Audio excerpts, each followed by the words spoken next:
Hi, my name is Taylor Robertson. I'm a robotics software developer in Waterloo. Today, I'm going to be showing you how to create a multi-pass weld.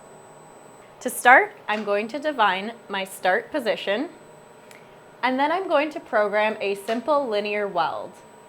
This will function as my root pass, and a tutorial on this can be found under how to program a linear weld.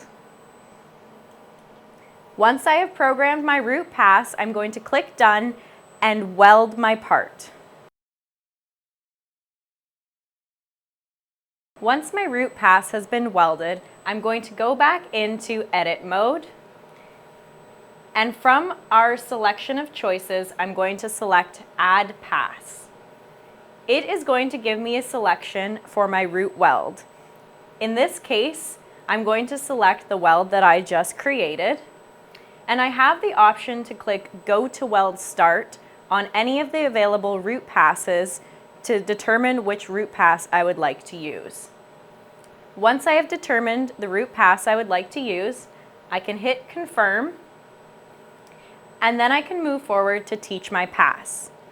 To teach my pass, I can decide what direction I would like this pass to be taught in by moving the robot to the side of the weld I would like to start my pass on. In this case, I'm going to go ahead and teach my pass in the same direction. So it is instructing me to move the robot to my pass start. I'm going to unlock the robot and move it into the new seam off of the root pass. Teach my weld start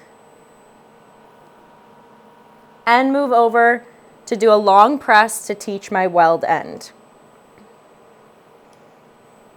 Can move that up out of the way again. And now my pass 2 has been completed.